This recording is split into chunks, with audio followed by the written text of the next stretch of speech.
नमस्कार मंडळी, मी शीतल आणि आमच्या चॅनलवर तुमचे मनापासून स्वागत आहे। श्री तुळजाभवानी देवी अखंड महाराष्ट्राची कुलस्वामिनी आहे। आपल्या भक्तांना शक्ती, संरक्षण आणि आशीर्वाद देणारी दिव्य रूप आहे।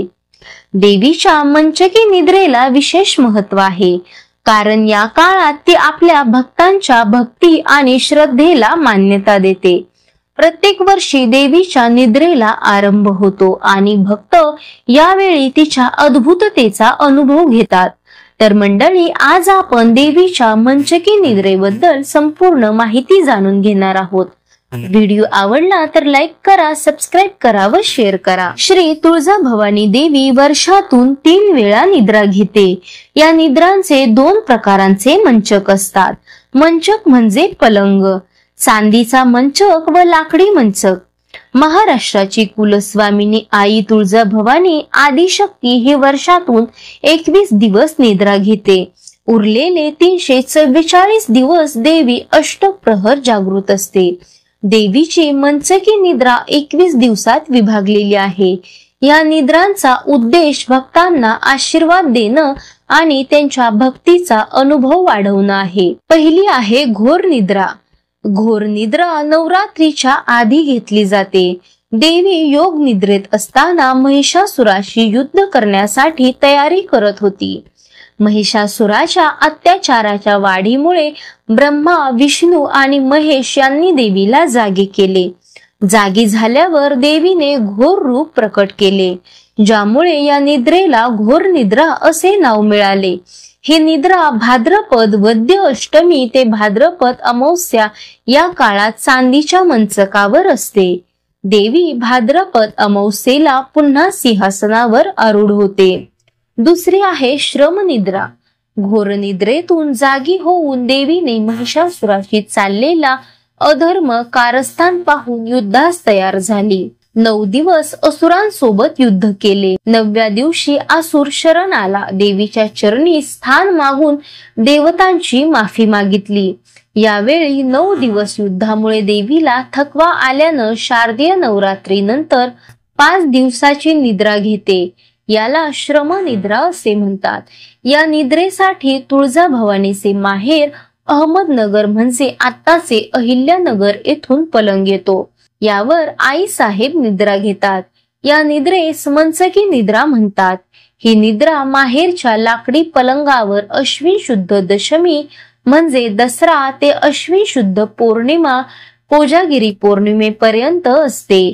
नंतर देवी पुन्हा सिंहासनावर आरूढ होते। निद्रा घेण्याच्या आधी देवीला 108 साड्या नेसवल्या जातात। हा पलंग आणण्याचा मान नगरच्या तेल्यांचा आहे। नगर येथील तेली कुटुंबीय हा पलंग दरवर्षी आणत असतात। हा पलंग घोडेगाव येथे दरवर्षी नव्याने बनवला जातो व जुन्नर मध्ये पलंगावर गादीची स्थापना केली जाते। अहिल्यानगर ते तुळजापूर पर्यंत चिसोंडी, पाटील, लोणी, सय्यदमीर, खुटेफळ, पुंडी या 4 मानांच्या गावातील देवी भक्त पलंगाचे सेवेकरी देवीच्या पलंगासोबतच असतात। हा पलंग पायी तुळजापूरला दसऱ्याच्या आदल्या दिवशी आणला जातो। पहाटे देवी सीमोल्लंघन खेळून या पलंगावर निद्रा घेते। कोजागिरी पौर्णिमेला देवी पुन्हा सिंहासनावर येते व गेल्या वर्षीचा जुना पलंग होमामध्ये टाकला जातो। तिसरी आहे मोहनिद्रा। शाकंभरी नवरात्रीच्या दरम्यान देवी चांदीच्या मंचकावर पौष शुद्ध प्रथमा ते अष्टमी या काळात निद्रिस्त असते। मोहनिद्रा सृजनांचे प्रतीक असते, कारण याला 9व्या दिवशी तुळजाभवानीचा प्रकट दिवस असतो। या मोहनिद्रेत देवी भौतिक जगताच्या दृष्टीने विश्रांती घेत असते, जी नव्या सृजनांसाठी आवश्यक आहे। हे 9 दिवस म्हणजे 9 महिन्यांचे सूचक आहेत। जसे 9 महिन्यांनी सृजन होते तसाच हा कालावधी असतो।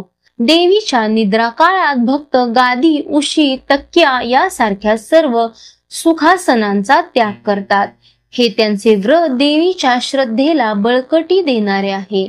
नगरच्या तेली कुटुंबियांनी देखील या व्रताला कायमचा आधार दिला आहे। त्यांच्या या श्रद्धेनं देवीच्या पलंगाचे महत्व वाढविलं आहे. तुळजापुरातील देवीचे मंदिर हे भक्तांचे एक श्रद्धास्थान आहे. येथे भक्त देवीच्या पूजा आणि आराधनांमध्ये भाग घेतात आणि त्यांच्या मनोकामना पूर्ण करण्यासाठी देवीच्या चरणी येतात. देवीच्या आराधनेत भक्तांची अढळ श्रद्धा असते आणि ती प्रत्येक भक्ताला त्यांच्या जीवनातील अडचणीवर मात करण्यासाठी प्रेरणा देते. तर मंडळी, अशा प्रकारे होती देवीच्या मनसकी निद्रेबद्दल सविस्तर माहिती. व्हिडिओ आवडला असेल तर लाईक करा, सबस्क्राईब करा व शेअर करा. धन्यवाद.